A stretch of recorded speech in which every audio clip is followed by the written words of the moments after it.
Baik, kita lanjutkan ke materi yang tadi, hubungan ilmu dasar dan terapan dengan cabang toksikologi, di mana dapat kita lihat pada bagan terdapat multidisiplin ilmu yang berhubungan dengan toksikologi. Toksikologi modern merupakan bidang yang didasari oleh multidisiplin ilmu guna mempelajari interaksi secara toksin dan mekanisme biologi yang ditimbulkan. Ilmu toksikolog ditunjang oleh berbagai ilmu dasar seperti kimia, biologi, fisika, dan matematika. Kimia analisis dibutuhkan untuk mengetahui jumlah toksin yang melakukan ikatan dengan reseptor sehingga dapat memberikan efek toksik. Dan bidang ilmu biokimia diperlukan guna mengetahui informasi penyimpangan reaksi kimia pada organisme yang diakibatkan oleh cyanobiotika. Perubahan biologis yang diakibatkan oleh cyanobiotika dapat diungkap melalui bantuan ilmu patologi, imunologi, dan fisiologi. Untuk mengetahui efek berbahaya dari suatu zat kimia pada suatu sel, jaringan, atau organisme memerlukan dukungan ilmu patologi, yaitu dalam menunjukkan wujud perubahan atau penyimpangan kasar mikroskopi dan penyimpangan submikroskopi dan dari normalnya. Perubahan biologi akibat paparan toksin dapat termanifestasi dalam bentuk perubahan sistem kekebalan atau imun tubuh. Untuk itu, diperlukan bidang ilmu imunologi guna lebih dalam mengungkap efek toksik pada sistem kekebalan organisme. Mengadopsi konsep dasar yang dikemukakan oleh Paracelsus, manusia menggolongkan efek yang ditemukan oleh toksin menjadi konsentrasi batas minimum memberikan efek. Daerah terkonsentrasi di mana memberikan efek yang menguntungkan atau efek terapeutik lebih dikenal dengan efek farmakologi, batas konsentrasi di mana sudah memberikan efek berbahaya atau konsentrasi toksik, dan konsentrasi tertinggi yang dapat menimbulkan efek kematian.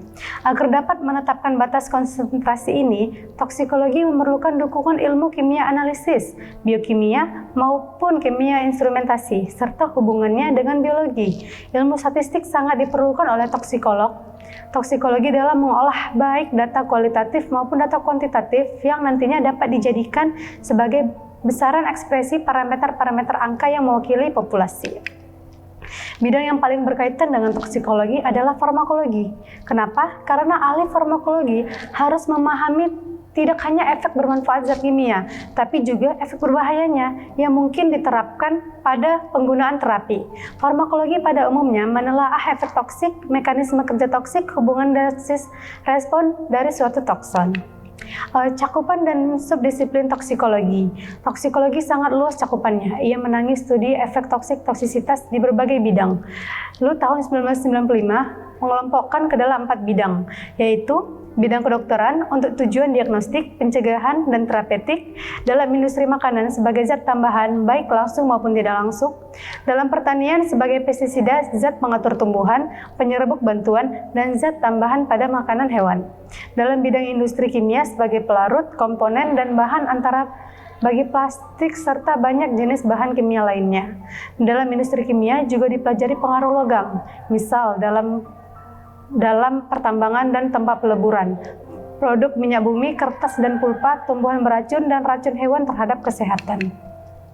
Loomis tahun 1979 berdasarkan aplikasinya toksikolog dikelompokkan dalam 3 kelompok besar, yaitu toksikolog lingkungan, toksikolog ekonomi, dan toksikolog forensik.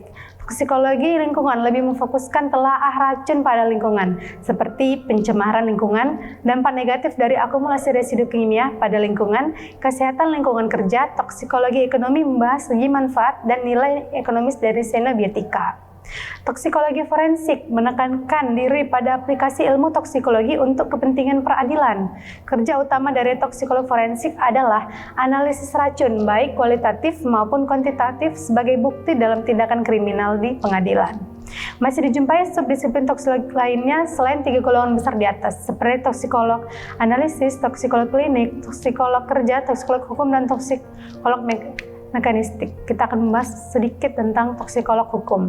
Toksikolog hukum mencoba melindungi masyarakat umum dari efek berbahaya toksin dengan membuat undang-undang, peraturan, dan standar yang membatasi atau melarang penggunaan zat kimia yang sangat beracun, juga dengan menentukan syarat penggunaan zat kimia lainnya. Gambaran lengkap tentang efek toksik yang diperlukan untuk menetapkan peraturan dan standar yang baik. Profil semacam itu hanya dapat ditentukan oleh berbagai jenis penelitian toksikologi yang relevan, dan ini membentuk dasar bagi toksikologi hukum.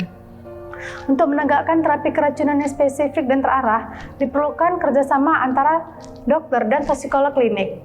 Hasil analisis toksikolog dapat memastikan diagnosis klinik, di mana diagnosis ini dapat dijadikan dasar dalam melakukan terapi yang cepat dan tepat, secara lebih terarah sehingga ancaman kegagalan pengobatan atau kematian dapat dihindarkan. Analisis toksikolog klinik dapat berupa analisis kualitatif maupun kuantitatif. Dari hasil analisis kualitatif dapat dipastikan bahwa kasus keracunan adalah memang benar diakibatkan oleh intoksikasi, sedangkan dari hasil analisis kuantitatif dapat diperoleh informasi tingkat toksisitas pasien. Dalam hal ini diperlukan interpretasi konsentrasi tokson baik di darah maupun di urin yang lebih seksama. Untuk mengetahui tepatnya tingkat toksisitas pasien, biasanya diperlukan analisis tokson yang berulang baik dari darah maupun urin. Dari perubahan konsentrasi darah akan diperoleh gambaran apakah toksisitas pada fase eksposisi atau sudah dalam fase eliminasi.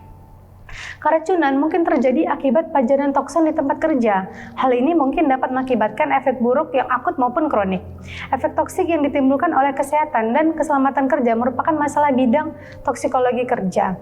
Toksikologi kerja merupakan subbagian dari toksikologi lingkungan. Pada akhir tahun 1950-an sampai awal tahun 1960-an, di Eropa Barat terjadi kasus keracunan yang dikenal dengan kasus thalidomid.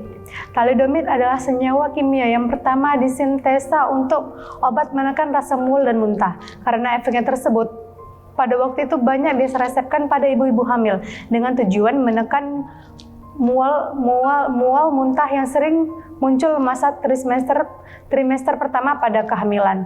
Kita ketahui pada masa kehamilan ada 3 fase. Yang pertama trimester. Pada fase trimester seringkali ibu-ibu hamil mengalami mual dan muntah, sehingga diberikan senyawa thalidomid. Namun efek samping yang muncul dari pemakaian ini adalah terlahir janin dengan pertumbuhan organ yang tidak lengkap. Belakangan diketahui bahwa salah satu dari bentuk resemat thalidomid ini memberikan efek menghambat pertumbuhan organ tubuh pada janin di masa kandungannya. Banyaknya kasus keracunan masif akut dan keracunan kronis yang diakibatkan oleh pencemaran lingkungan akibat proses produksi. Seperti pada tahun 1930 di Detroit, Mich, kontaminasi ginger jok oleh triokresil mengakibatkan neurotoksis. Neurotoksis telah mengakibatkan keracunan syaraf pada 16.000 penduduk. Di London pada tahun 1952, terjadi peningkatan jumlah kematian penduduk akibat penyakit jantung dan paru-paru. Hal ini disebabkan oleh kontaminasi udara oleh belerang dioksida dan partikel tersuspensi, yang merupakan limbah buangan pabrik di Inggris pada saat itu. Dan penyakit Minamata di Jepang pada tahun 1950-an diakibatkan karena pembuangan limbah industri yang mengandung metil merkuri ke Teluk Minamata, yang mengakibatkan ikan di teluk tersebut terkontaminasi oleh metil merkuri. Ikan yang terkontaminasi ini dikonsumsi oleh penduduk sekitar teluk, mengakibatkan deposisi atau pengendapan metil merkuri di dalam tubuh. Metil merkuri adalah senyawa toksik yang menyebabkan penyakit neurologi berat, salah satunya mengakibatkan kebutaan. Jadi begitulah beberapa kasus keracunan yang terjadi di dunia akibat kelalaian oleh pabrik. Baiklah, kita akan break sebentar dan melihat pesan-pesan berikut ini.